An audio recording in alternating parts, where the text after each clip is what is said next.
We're going to look at ungrouping today. That's something that we talk about when we look at our subtraction.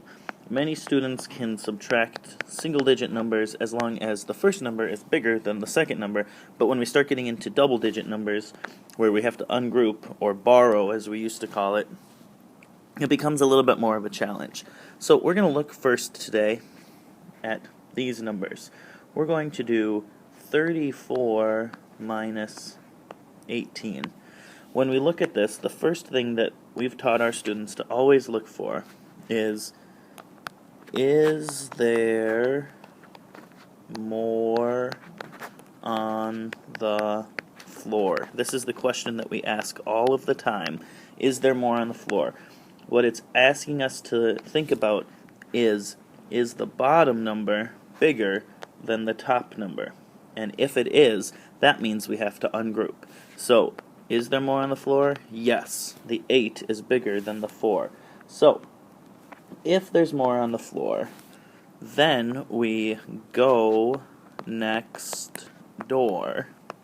So we go over to our next number, and we grab one more. Grab 10 more, because we're taking 10 away. So we're changing that 3 into a 2 because we took 1 10 away, and then we bring that 1 10 over, and we put it right in front of our other number, which is a 4. So we had 4 ones plus 10 ones gets us 14, and now we can just subtract very easily. So I can do 14 minus 8, I can get 6, I can do 2 minus 1 and get 1. So 34 minus 18 is 16. If we look at each of those steps, is there more on the floor? Yes. Then go next door and grab 10 more. It really helps us understand how to ungroup.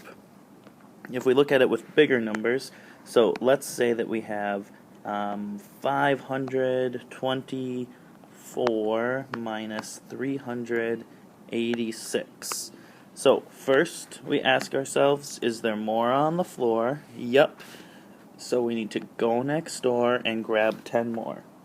We took 1 10 away, leaves us with 1 10 left. That 1 10 we took away comes over. 14 minus 6 is 8. Now I can do my next one, and I look and I say, is there more on the floor? Yup, 8 is bigger than 1. So if there's more on the floor, that means I need to go next door, grab 10 more. I grab 10 tens, which is 100, so I lose one of my hundredths. I bring those 10 tens over. I now have 12 tens minus 8 tens gets me 4 tens. And for my next spot, I can just look and I can say 4 minus 3 is 1.